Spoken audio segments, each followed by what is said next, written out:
오늘 함께 나누실 말씀은 민수기 22장 36절에서 23장 12절까지의 말씀입니다. 민수기 22장 36절에서 23장 12절까지 말씀, 저 한 절 성도님 한 절 번갈아 교독하겠습니다. 제가 먼저 36절 읽겠습니다. 발락은 발람이 온다 함을 듣고 모압 병용의 끝 아르논가에 있는 성읍까지 가서 그를 영접하고, 발락은 발람에게 이르되 내가 특별히 사람을 보내어 그대를 부르지 아니하였느냐? 그대가 어찌 내게 오지 아니하였느냐? 내가 어찌 그대를 높여 존귀하게 못하겠느냐? 발람이 발락에게 이르되 내가 오기는 하였으나 무엇을 말할 능력이 있으리이까? 하나님이 내 입에 주시는 말씀 그것을 말할 뿐이니이다. 발람이 발락과 동행하여 기럇 후솥에 이르러서는 발락이 소와 양을 잡아 발람과 그와 함께한 고관들을 대접하였더라. 아침에 발락이 발람과 함께하고 그를 인도하여 바알의 신당에 오르매 발람이 거기서 이스라엘 백성의 진 끝까지 보니라. 23장 1절입니다. 발람이 발락에게 이르되 나를 위하여 여기 제단 7을 쌓고 거기 수송아지 7마리와 순양 7마리를 준비하소서 하매, 발락이 발람의 말대로 준비한 후에 발락과 발람이 제단에 수송아지와 순양을 드리니라. 발람이 발락에게 이르되 당신의 번제물 곁에 서소서. 나는 저리로 가리이다. 여호와께서 혹시 오셔서 나를 만나시리니 그가 내게 지시하는 것은 다 당신에게 알리리이다 하고 언덕길로 가니, 하나님이 발람에게 임하시는지라. 발람이 아뢰되 내가 7제단을 쌓고 각 제단에 수송아지와 순양을 들었나이다. 여호와께서 발람의 입에 말씀을 주시며 이르시되 발락에게 돌아가서 이렇게 말할지니라. 그가 발락에게로 돌아간즉 발락과 모압의 모든 고관이 번제물 곁에 함께 섰더라. 발람이 예언을 전하여 말하되 발락이 나를 아람에서 모압 왕이 동쪽 산에서 데려다가 이르기를 와서 나를 위하여 야곱을 저주하라. 와서 이스라엘을 꾸짖으라 하도다. 하나님이 저주하지 않으신 자를 내가 어찌 저주하며 여호와께서 꾸짖지 않으신 자를 내가 어찌 꾸짖으랴. 내가 바위 위에서 그들을 보며 작은 산에서 그들을 바라보니 이 백성은 홀로 살 것이라. 그를 여러 민족 중에 하나로 여기지 않으리로다. 야곱의 티끌을 누가 능히 세며 이스라엘 4분의 1을 누가 능히 셀고, 나는 의인의 죽음을 죽기 원하며 나의 종말이 그와 같기를 바라노라 하매, 발락이 발람에게 이르되 그대가 어찌 내게 이같이 행하느냐? 나의 원수를 저주하라고 그대를 데려왔거늘 그대가 오히려 축복하였도다. 발람이 대답하여 이르되 여호와께서 내 입에 주신 말씀을 내가 어찌 말하지 아니할 수 있으리이까? 아멘. 오늘 본문은 우여곡절 끝에 발람이 발락이 있는 곳에 도착하는 장면으로 시작합니다. 발람이 오기를 고대했던 발락은 발람을 기쁘게 맞이합니다. 발락은 소와 양을 준비하여서 발람과 고관들을 대접해요. 다음 날 아침 바알 산당에 그를 데리고 갑니다. 거기서 이스라엘의 진영을 내려다봐요. 발람이 발락에게 요청합니다. 나를 위해서 제단을 7개를 쌓아주고 수송아지와 순양 7마리를 각각 준비해달라고 말합니다. 그리고 발람은 준비된 수송아지와 순양을 제단에 제물로 바칩니다. 그리고 발락을 번제단 옆에 서 있게 한 후에 자신은 언덕으로 올라가요. 이렇게 발람이 제물을 바치는 이유는 무엇일까요? 하나님께 번제를 드리고 하나님의 말씀을 잘 듣기 위함이었을까요?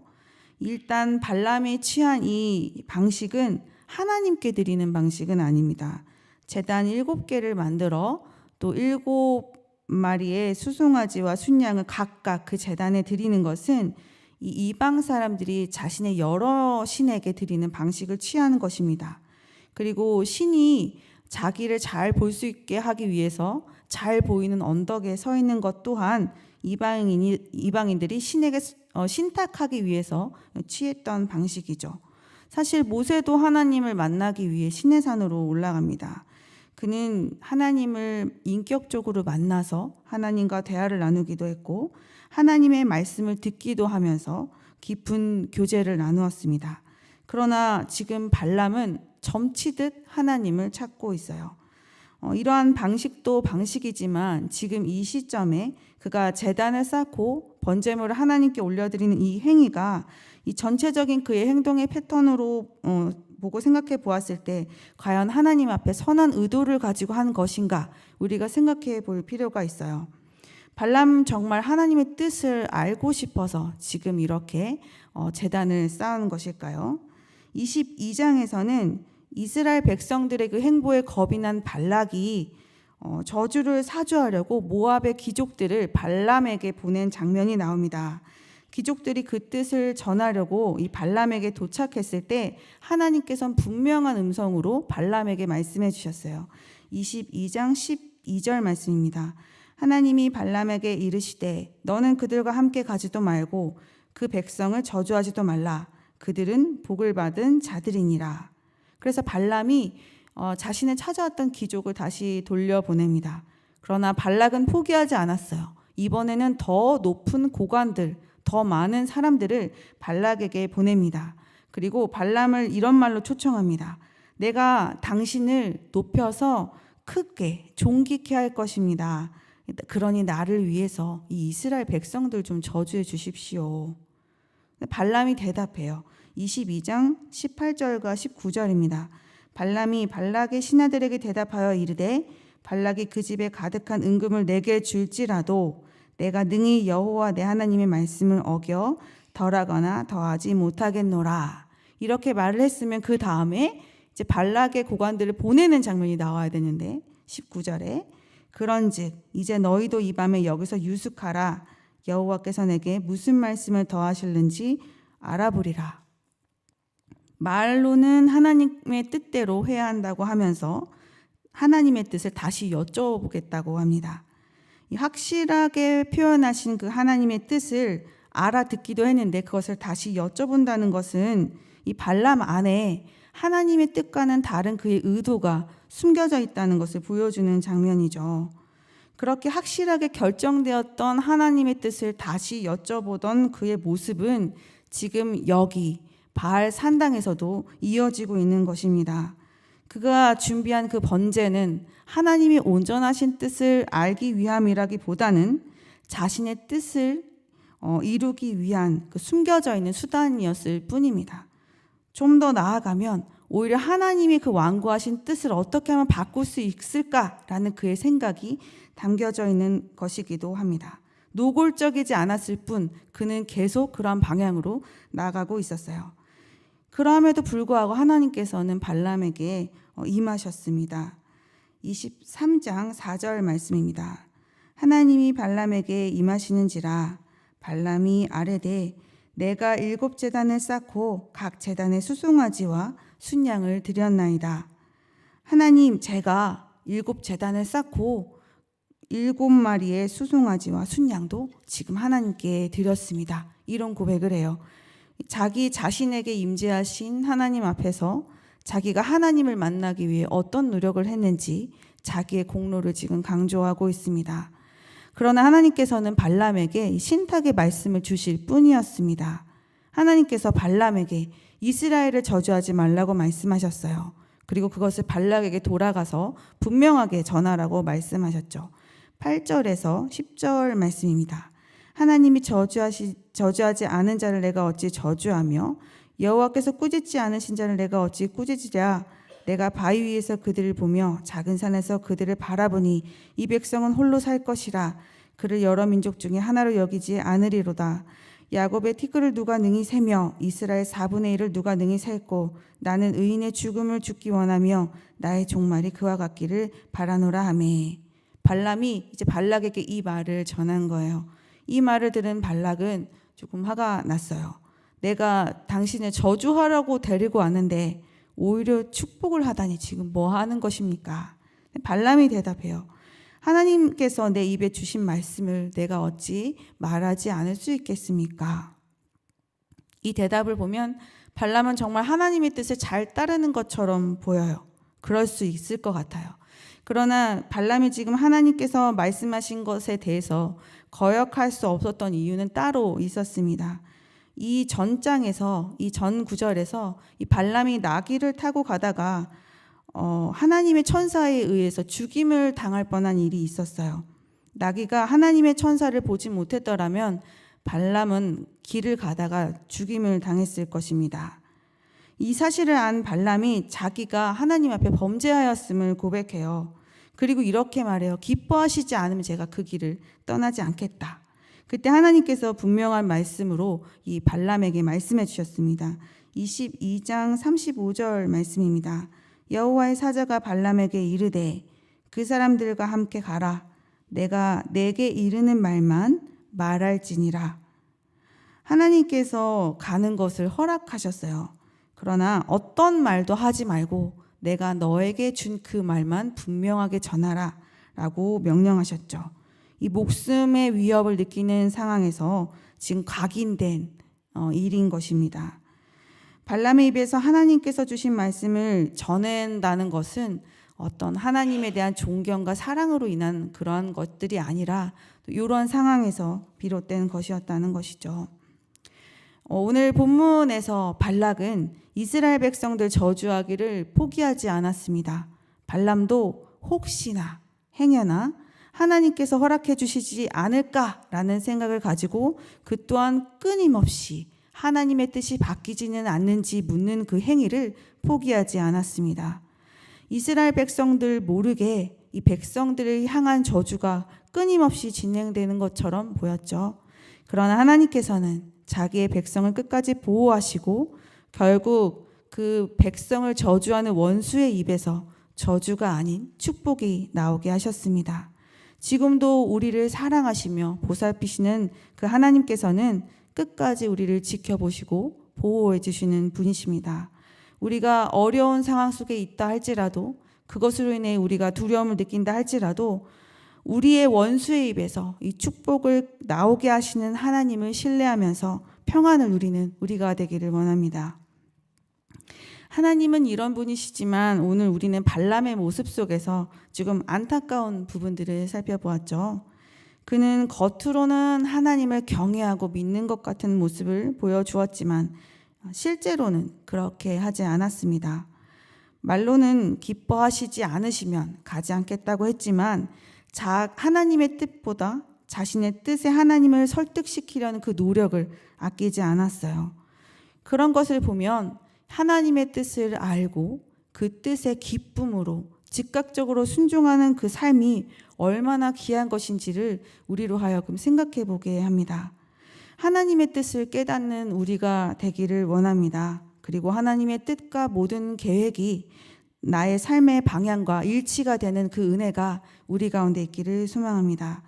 발람의 모습 속에서 또 보였던 안타까운 부분들이 있었죠. 하나님과 그 인격적인 만남, 그리고 그 교제가 결여된 일들이었습니다. 발람과 하나님과의 그 관계는 인격적인 관계라고 보기는 어렵습니다. 그는 이방신에게 신탁하는 방식으로 하나님을 맞이했어요. 점치듯이 하나님을 맞이했고요.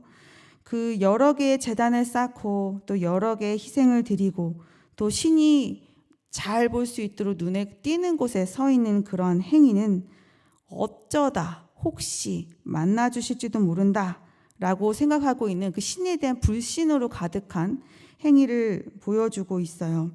이러한 신과는 더 많은 것을 준비해야 나를 만나주는 신, 눈에 띄는 곳에서 눈에 띄는 행동을 해야 그제서야 나를 보아주는 신, 이러한 신간을 가지고 있는 자의 행동이라고 볼 수가 있죠. 그리고 발람은 하나님께서 그에게 임재하셨을 때 이렇게 말을 하죠. 하나님, 제가 제단도 7개 쌓고 각각 그 제단마다 7마리의 순양과 수송아지를 드렸습니다. 자신의 공로를 내세웠습니다. 하나님은 어떤 분이신가요? 내가 이것을 해야 만족하시고 나를 만나주시는 분이십니까? 그런 하나님은 아니시죠. 우리가 하나님께 무엇인가 소중한 것을 드리고 더 많은 것을 하나님께 올려드리는 것은 하나님을 만나기 위한 조건이 아니라 주신 사랑과 은혜에 대한 감격으로 인한 하나님께 올려드리는 향기로운 선물과도 같은 것입니다. 하나님은 우리가 무엇인가를 많이 해야 만족하시는 분이 아니에요. 그 전에 이미 우리를 사랑하시는 분이십니다. 우리가 아직 죄인 되었을 때 가장 사랑하고 아끼는 독생자 아들을 보내셔서 우리를 구원해 주시고 우리를 향한 그 사랑을 아끼지 않으신 분이시며, 또 하나님과 우리 사이는 어떻습니까? 불안한 관계입니까? 내가 이것을 좀 더 하지 않으면 하나님께서 나를 잡으셨던 그 손을 놓는 분이십니까? 그런 분이 아니시죠. 하나님과 우리 사이에 이미 연결된 그 끈은 그 어떤 것으로도 끊을 수 없다고 말씀에 분명히 우리 가운데 얘기하고 있죠. 때로는 내가 하나님 앞에서 못난 모습을 보일 수도 있고 또 실망스러운 모습으로 살아가고 있다 할지라도 하나님께서 한번 나를 붙잡으신 그 손을 절대 놓지 않으시는 분이십니다. 이 세상의 그 어떤 것도 하나님과 우리 사이에 이어진 그것을 끊을 수 있는 것은 없습니다. 그래서 우리는 그런 하나님 앞에 조금 자유함으로 나아갔으면 좋겠습니다. 내가 무엇을 하지 않아도 나를 사랑하시고 이스라엘 백성들을 지켜내셨던 그 신실하신 하나님을 만나는 오늘이 되었으면 좋겠습니다. 그래서 우리는 그저 하나님을 사랑하고 하나님을 찬양하는, 그리고 하나님 기뻐하는 오늘을 보냈으면 좋겠어요. 내 주변에 하나님과 나 사이에 뿌옇게 올라와 있는 이 모든 먼지들을 다 내려놓고 하나님과 나 사이에 집중하시면서 나의 기쁨이 되시고 나의 근원이 되시고 나의 모든 것의 원천이 되시는 그분 자체를 그저 갈망하는 오늘 하루가 되었으면 좋겠습니다. 이렇게 풍성한 하나님과의 사랑을 나누다 보면, 아름다운 교제가 계속 이어지다 보면 우리 마음속에 하나님을 향한 사랑과 하나님을 위한 헌신이 자연스럽게 차오르게 될 것입니다. 억지로 하지 않아도, 억지로 끌어올리지 않아도 그의 영광을 위해서 살고 싶어 하는 그 마음이 우리 가운데 넘쳐 흘러나게 될 것입니다. 오늘 그런 하나님과 깊은 교제의 시작이 되는 힘찬 하루가 되시기를 진심으로 소망합니다. 함께 기도하시겠습니다. 사랑이 많으신 하나님, 은혜 주심을 감사합니다. 하나님을 더 깊이 만나기를 원합니다.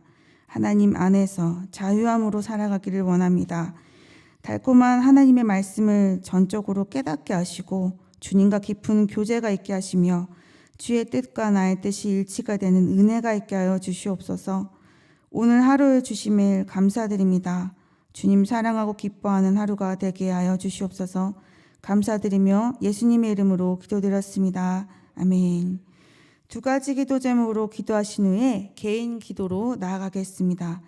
하나님의 뜻을 발견하고 순종하는 삶을 살게 하소서. 하나님과 깊은 만남이 있게 하시고 주님 사랑 안에서 자유함을 누리게 하여 주시옵소서. 함께 기도하시겠습니다.